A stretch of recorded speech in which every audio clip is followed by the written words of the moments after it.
This is one of the returnee from South Africa. He's a Nigerian.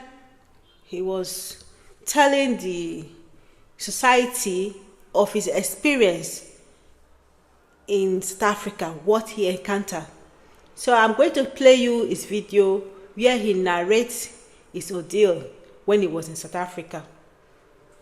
It's very wise, someone said, to be, well, the reason why I actually left South Africa, it's very wise, someone said, to be forewarned is to be forearmed. And I left because of a lot of threats, physical threats. It's as bad as where I was living in the suburb. There's a guy in the petrol station, they call it garage, told me, he said, come 30th, you will see a different me. This is somebody I buy petrol from.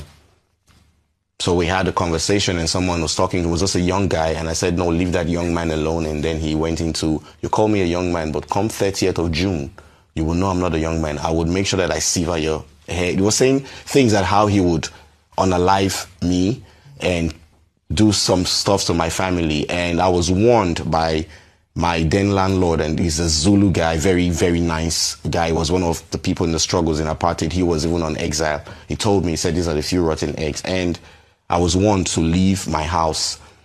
But that day I felt it was just God. I went to my cousin's. I wanted to see where he was living, the new place.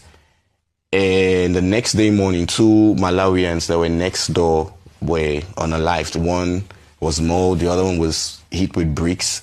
I actually went there to look at them. I couldn't, it was a gruesome scene. I couldn't really, the police were there, the Metro police, and they told me that I would be next, that it will come and destroy my house. So I had to. It was because I sell cars. Of course, I had two vehicles, and I had a house I went into mortgage for about 2 years now.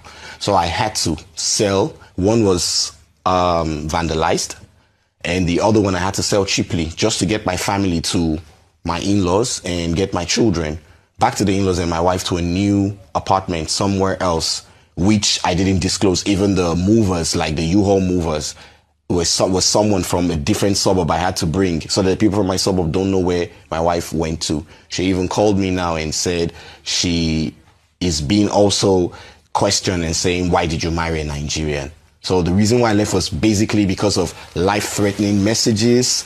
Even on Facebook, they go as far as my Facebook to say, if I don't leave vertically, I'm going to leave horizontally. I'm going to live in a body bag. A lot of threats that were physical that I couldn't handle. So I had to take my life first and come back home, because home is the right place where I'm supposed to be. And I left everything. The house I abandoned because, as you know, when you pay mortgage and you need to continue paying, I had to leave that because my life is more important. You can hear the ordeal, what this man said.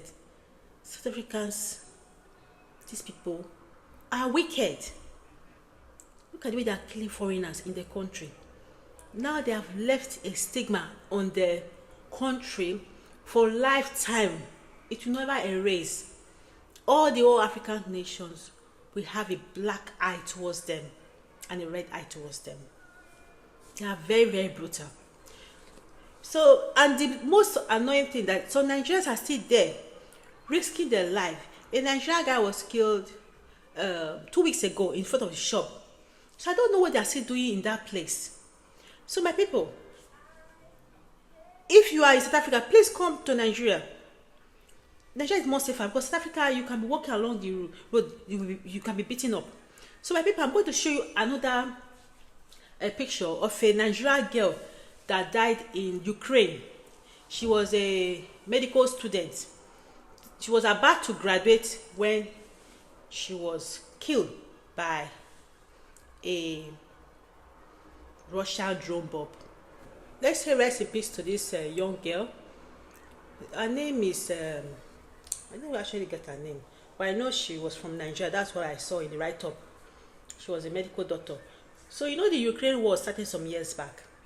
And according to medical doctors' years they spent in Ukraine, which means she started year one before the war started, and she decided to stay behind to complete her medical degree.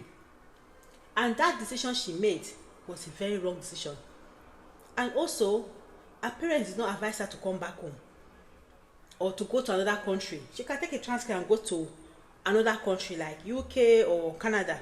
maybe perhaps the family don't have the funds to sponsor it. But however, a country like Ukraine and like Russia, you people can see on the news how UK, America, they are trying to settle the war, but Russia is not listening. Russia is not stopping. They keep bombing each other. At least with your common sense, you should know that it's not safe to live in that kind of country. So now, she has paid with her life. She's gone. And this is not the only girl that have died, though. Nigerian girl that have died in Ukraine.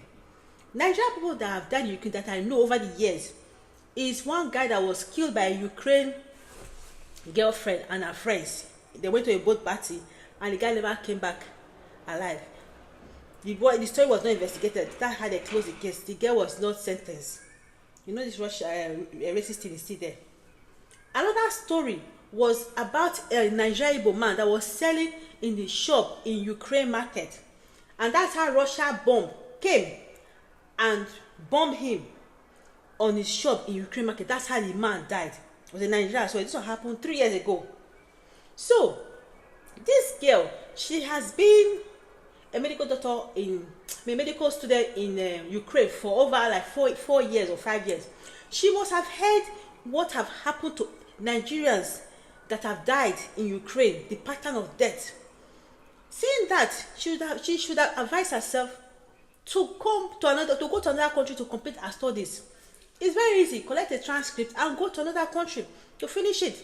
I know what I heard, that Ukraine, most Nigerians go to Ukraine to study medicine because it's very cheap over there to study medicine, to be a doctor. That's what I heard. Oh.